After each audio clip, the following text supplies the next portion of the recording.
Welcome back to Obas Trending Gist. Today, we are diving into a hot button issue that has been dominating conversations across Nigeria.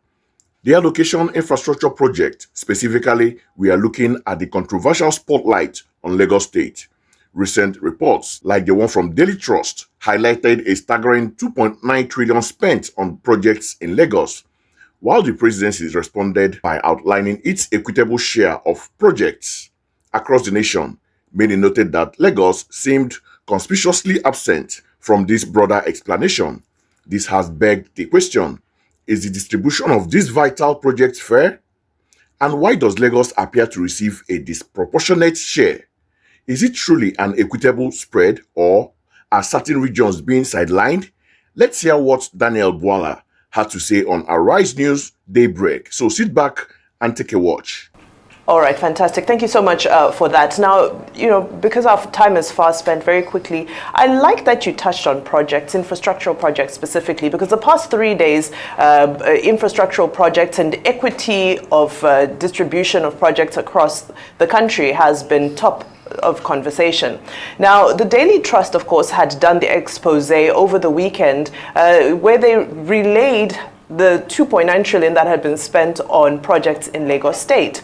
The presidency has responded and given an outline of what they're saying the equitable share of projects. However, this explanation removed Lagos State. It looked at the rest of the country, but still negated Lagos State, whereas the question was, why is Lagos State lopsided in comparison to other regions? So why are we not hitting the nail on the head here? Let me tell you why Lagos State is different.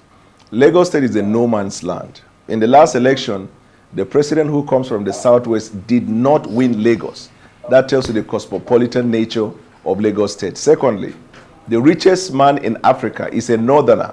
His business is not in Kano, it's in Lagos. Almost every rich man that you know in Nigeria has business undertaking in Lagos.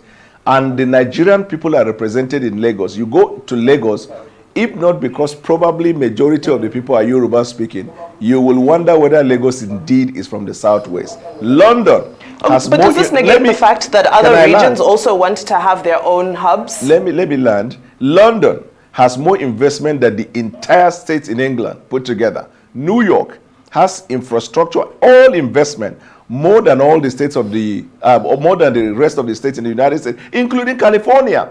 Paris has more investment than anywhere. So in every country, wherever you find the commercial nerve of that country, you are likely to see the need to put infrastructure in place in order to boost the economy of that country. Whatever Lagos benefits the country.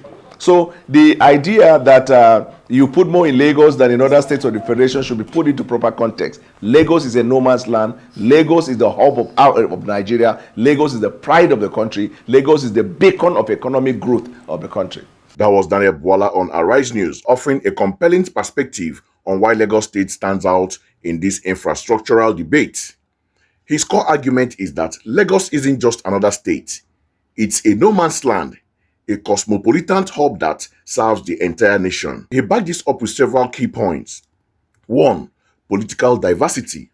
He highlighted that even President Tinubu, a native of the southwest, did not secure a win in Lagos during the last election, underscoring its diverse political landscape that transcends regional affiliations.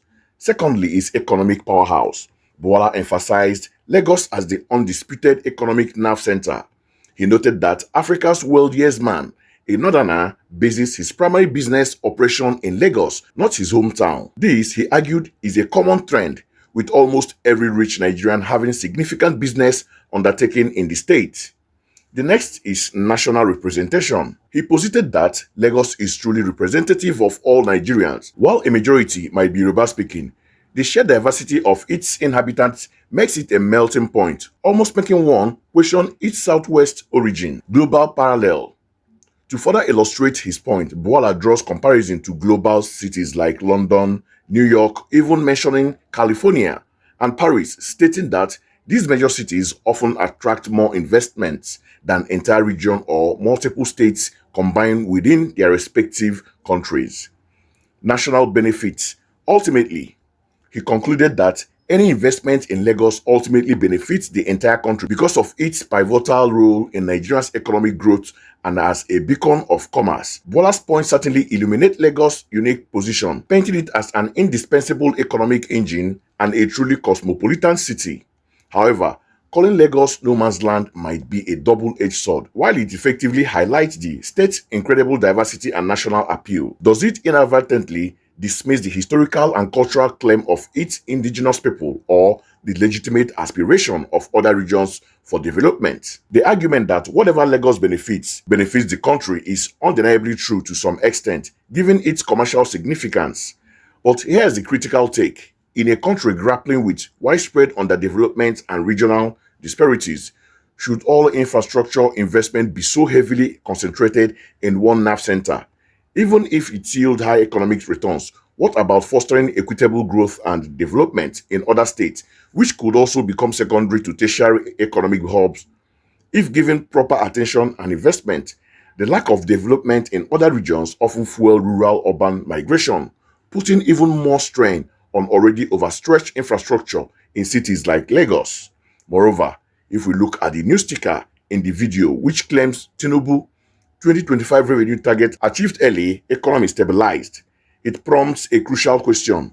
Is this economic stabilization and revenue achievement truly inclusive? Are the benefits of Lagos' economy boom trickling down effectively to every state, or are we risking widening the gap between a highly developed commercial hub and a struggling periphery? Finding a balance between maximizing economic efficiency through concentrated investment and ensuring equitable distribution for holistic national development remains a critical challenge for Nigeria.